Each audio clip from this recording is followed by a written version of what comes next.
네, 오늘은 나훔서 2장 말씀. 이 나훔서가 1장, 2장, 3장 합쳐가지고 총 47절입니다. 다른 성경 한 장 정도 분량인데 3개의 장으로 구분되어져 있습니다.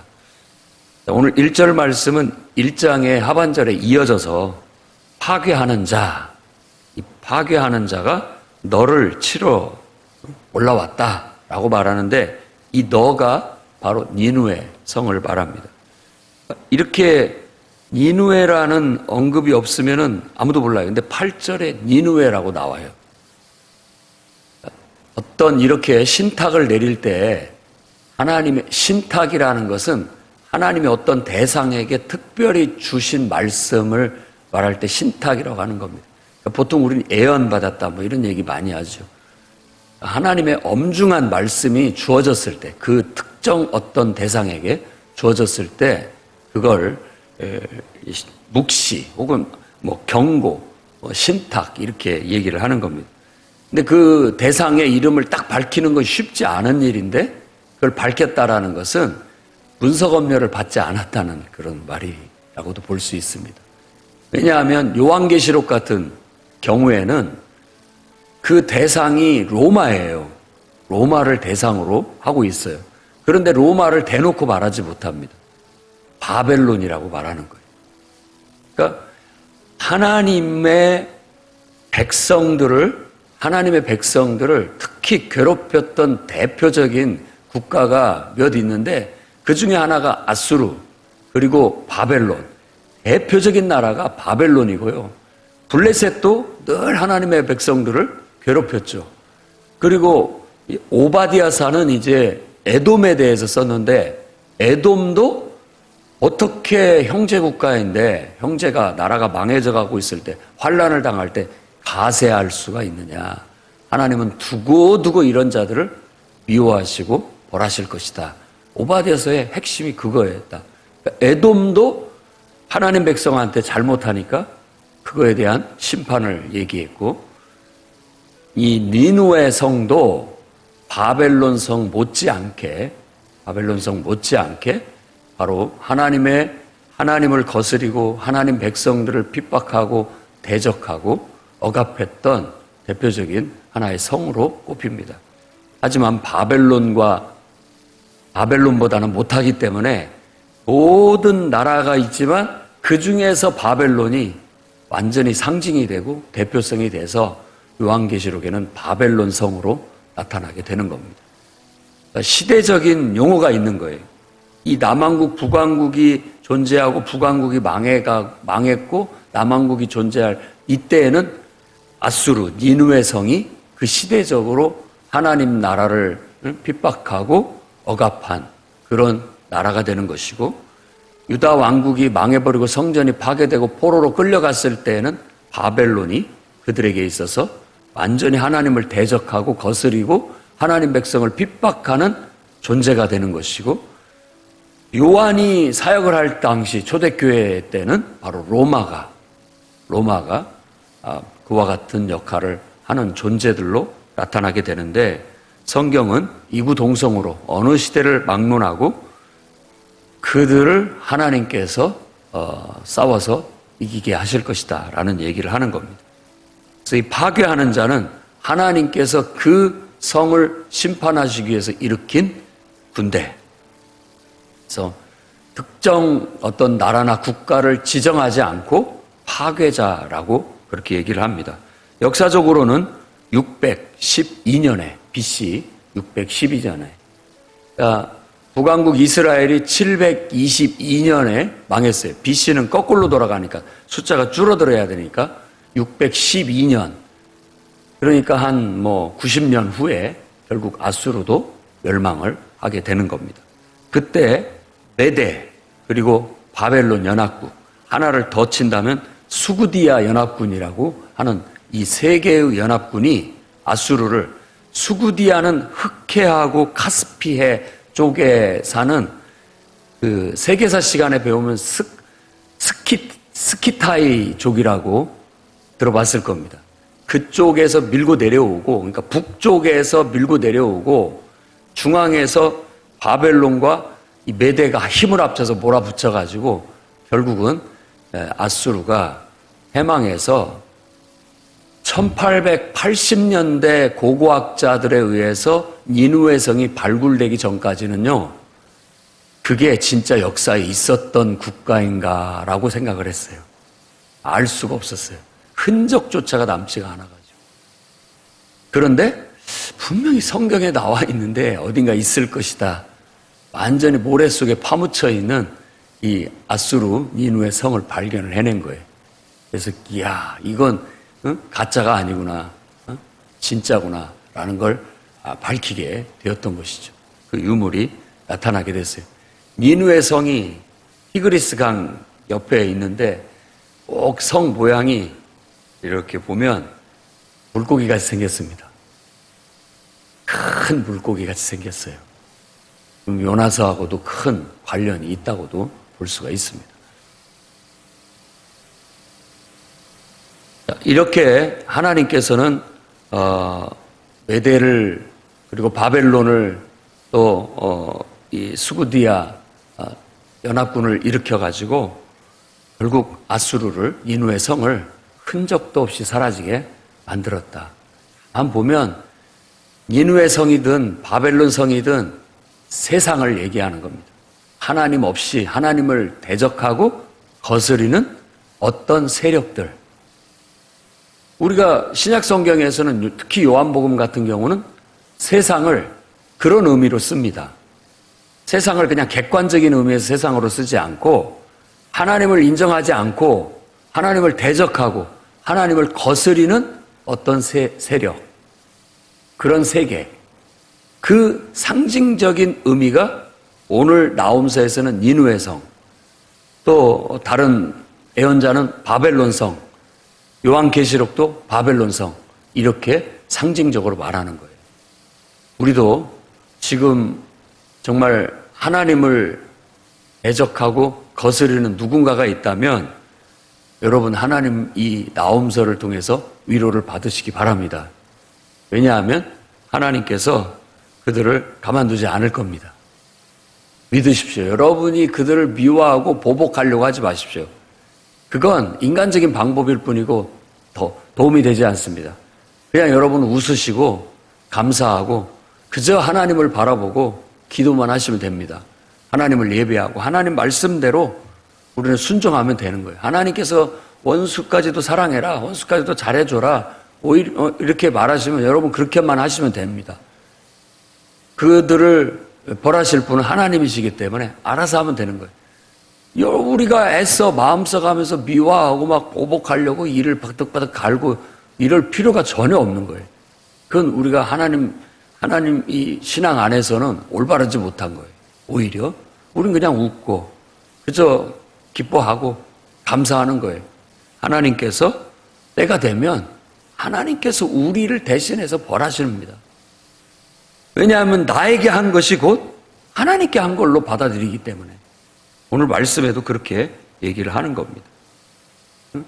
그들이 나를 대적하는 거고 나를 거스리는 거라고 하나님 여기시기 때문에 이건 나에게 한 게 아니라 하나님께 한 거다. 하나님이 알아서 싸우실 것이다 라고 말합니다.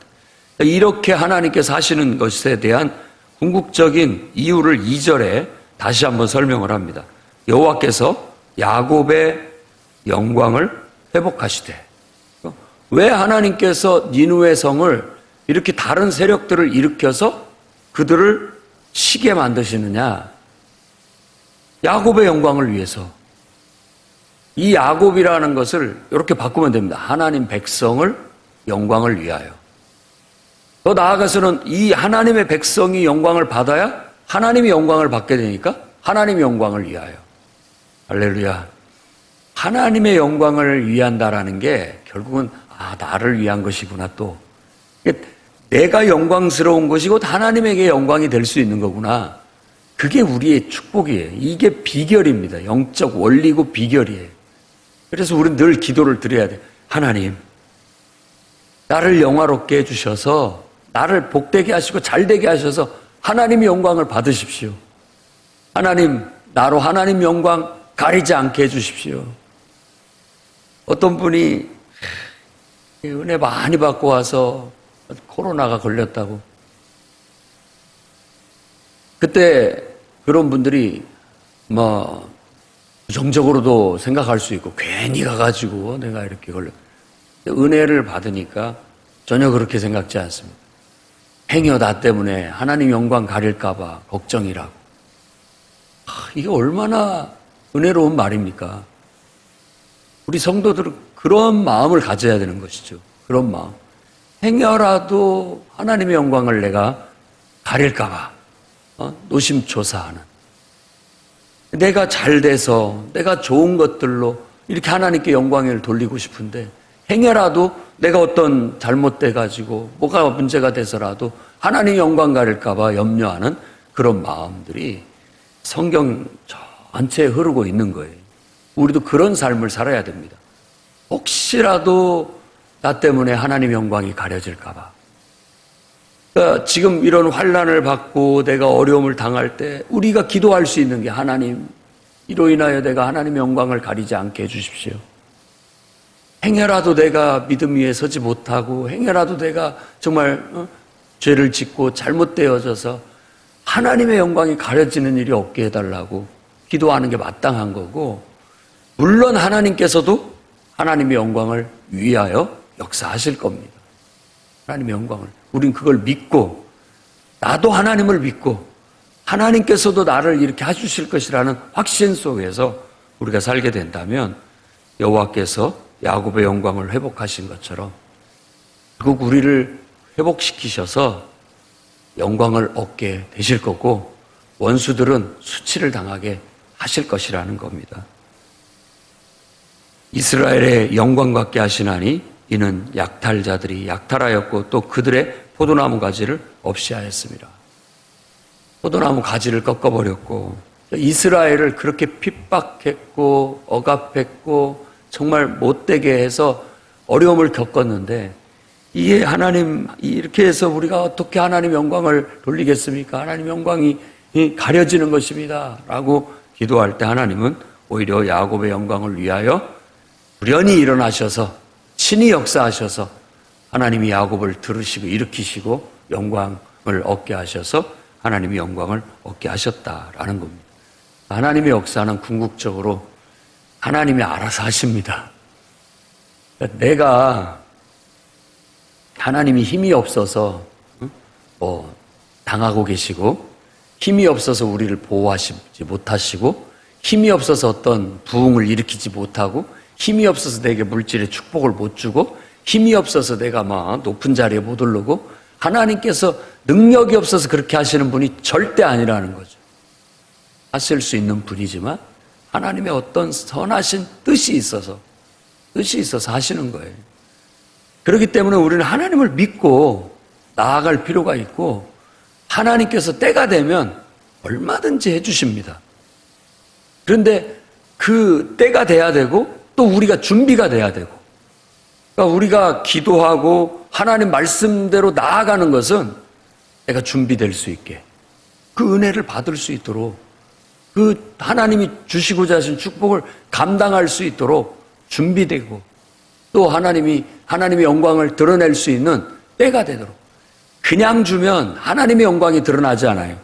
여러분, 이게 진리입니다. 여러분이 그냥 단방에 잘 되잖아요.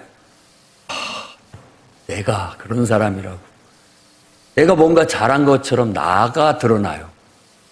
하나님의 영광이 안 드러난다고요. 네, 아브라함처럼 자식을 못 낳아요. 이미 못 낳을 때까지, 갈 때까지 갔어요. 근데 아들을 낳게 해요. 이게 하나님의 영광을 드러내는 거구나. 그러니까 처음에는 그것에 대한 소중함도 깨닫게 하고, 또 그렇게 해야 이게 하나님의 역사다, 하나님이 하셨다라고 모두가 생각할 수 있도록 하나님도 그렇게 하시는 분입니다. 우리가 하나님의 뜻을 제대로 이해하고 우리는 기도하고, 하나님, 나를 통해서 당신의 영광을 드러내십시오. 저 내 인생을 주님께 맡겨드리니 하나님의 영광 드러내는데 선이 쓰이시든 나쁘게 쓰이시든 써주십시오. 이게 우리가 기도해야 할 기도예요. 여러분을 낮추실 때도 하나님께 감사하시고 여러분을 높이실 때도 하나님 영광 받으십시오 라고 하는 거에 마땅하다라는 거예요. 우리는 토기장이의 손에 놓인 질그릇과 같은 거예요. 하나님의 절대 주권이 강조된다라는 뜻입니다. 여러분의 인생이 때로 낮추실 때에도 기도로 감사하시고 기쁜 마음으로 하나님 나를 통해 하나님 영광 받으십시오. 하나님 영광 가리지 마십시오. 기도하며 나아갈 수 있기를 바라고 하나님이 여러분을 들어 높이셔서 영광을 주실 때 하나님 영광 받으십시오. 하나님이 하신 겁니다. 라고 함으로써 우리의 본분을 제대로 지키고 자리를 지킬 수 있기를 바랍니다. 만일 그걸 못하고 처음부터 내가 잘난 것처럼 내가 나를 드러내게 된다면 그게 잘 보십시오. 성경에. 그게 자기 위치를 떠난 광명의 천사. 옛 뱀이고 큰 용이고 마귀요 사탄이라고 하는 그 자의 특성인 거예요. 스스로를 높이고 하나님보다 더 똑똑한 체하고 하나님 앞에서 바등바등 항상 말대꾸하고 하나님 앞에서 늘 딴지 걸고 늘 하나님의 뜻에 반대하고 그런 역할이 사탄의 어떤 역할로 성경에서는 묘사되고 있는 거예요.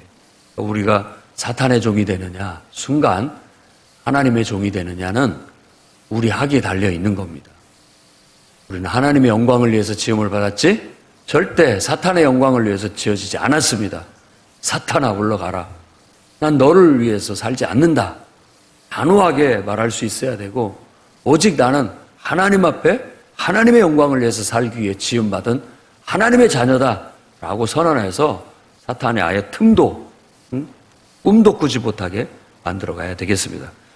3절에서 10절까지는 니느웨 성의 함락의 모습을 보여주는데 무시무시한 적군들이 침략을 해서 그 군대의 빠르기가 얼마나 빠른지 그리고 얼마나 용맹스러운지 앞에 사람이 쓰러져도 짓밟고 막 밀고 들어오는데 성벽을 얼마나 빠르게 오르는지 이런 무시무시한 군대에 그냥 완전 특공대.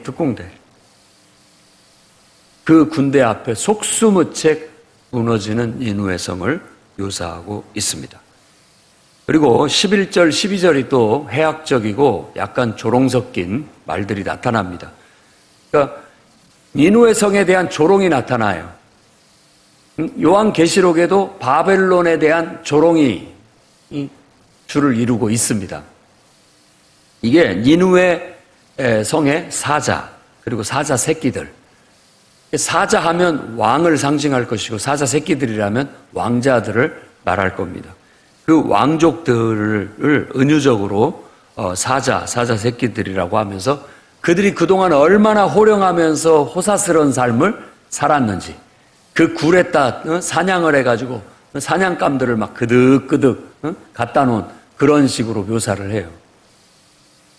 그랬던 그들이 지금은 어떤 모습이냐라는 식으로 약간 조롱 섞인 그런 예언을 하게 됩니다. 만군의 여호와의 말씀이 13절에 내가 네 대적이 되어 내가 너 대적이 되어 네 병거를 불살랐다라고 선언하십니다. 네 젊은 사자는 칼로 멸할 것이고 그리고 네가 도략해서 가득 차온 그 모든 것들은 다 끊어져서 없어질 것이고 그동안 많은 곳에 보냈던 전령들 그러니까 파견자들 전령들도 다 사라지게 될 것이다. 내 영화는 이제 다 사라지게 될 것이다 라고 말하는 겁니다. 우리가 절대 하나님의 대적이 돼서는 안 됩니다. 하나님을 거스려서도 안 됩니다. 하나님을 대적하는 위치에 가버리고 하나님을 거스르는 위치에 가면 하나님께서 우리와 싸우는 것이 되기 때문에 그건 끔찍한 일입니다. 절대 평생에 그런 존재가 돼서는 안 되겠고 또 정말 우리 주위에 교회를 대적하고 성도들을 핍박하는 그런 존재들 위해서 우리가 기도해야 됩니다. 그들에게는 정말 그들이 나한테 한 거 아니라 하나님께 한 거기 때문에, 하나님을 대적하는 것이기 때문에 하나님 저들을 불쌍히 여겨달라고 되려 우리는 기도해야 돼요. 왜냐하면 하나님이 진노하시고 벌하시면 그 영혼이 감당할 수 없을 거니까. 그러니까 우리가 나한테 해를 끼쳤고 나를 해롭게 했지만 정작 우리가 그 사람하고 싸우는 게 아니라 하나님을 막아서는 위치가 돼야 된다라는 거예요. 이게 올바른 그리스도인의 자세라고 봅니다. 하나님 참으십시오. 나 때문에 화내실 하나님을 막아서는 성도, 그게 성숙한 성도라고 말하는 거예요. 그래서 예수님께서도 모범을 보여주셨죠. 자기를 죽이는 자들, 자기가 지금 뭔 짓을 하고 있는지 모르고 있습니다. 용서해 주십시오. 용서해 주십시오. 라고 기도를 하는 거예요. 그렇지만 하나님께서 벌하실 건 분명히 벌하시는 분이시죠.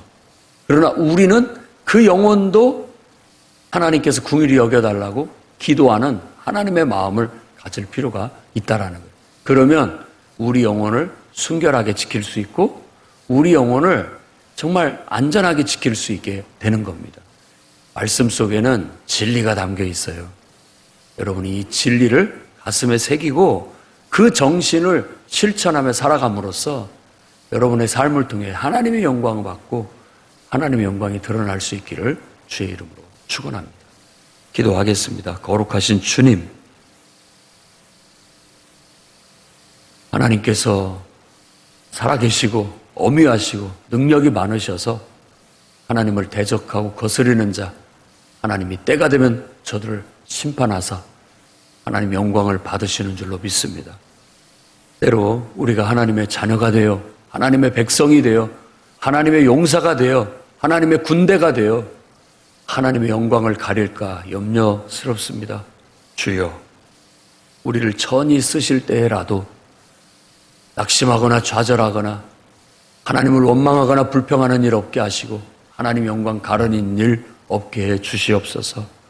우리를 귀히 쓰시는 때에도 하나님 모든 영광 하나님께 올려드리고 자만하거나 교만하거나 나를 드러내는 일 없게 해 주시옵소서. 우리 인생을 통하여 그저 하나님의 영광을 얻으시고 하나님의 위대한 뜻이 성취될 수만 있다면 천이 쓰이든 귀에 쓰이시든 하나님께서 쓰시는 대로 쓰여지기를 바랍니다. 주님 홀로 영광 받으시옵소서. 온 세상이 하나님을 알지 못하여 대적하거나 거스리는 죄를 짓지 않도록 불쌍히 여겨주시옵소서. 우리가 정말 하나님의 심판을 막아서며 나아가 그들이 지금 무슨 짓을 하고 있고 무슨 죄를 짓고 있고 뭘 잘못하고 있는지 하나님의 말씀을 들고 복음을 들고 나아가 그들 영혼을 일깨우고 그들 영혼을 깨워 하나님 앞에 자복하고 회개하게 만들 수 있도록 인도해 주시옵소서. 저들의 자만과 오만을 깨뜨리고 하나님 말씀으로 회개시켜 하나님 앞에 자복하며 하나님의 은총을 구할 수 있도록 그들을 변화시킬 수 있도록 역사해 주시옵소서. 성령의 능력을 입혀주셔서 땅끝까지 복음을 전하는 저희들 되게 도와주옵소서. 그런 교회와 성도들이 되어 이 마지막 세대에 하나님의 빛을 밝게 비치는 교회와 성도가 되고 사명을 하나님이 허락하시는 시간 동안 인생 동안 감당할 수 있게 해 주시옵소서. 예수님 귀하신 이름으로 기도드립니다. 아멘.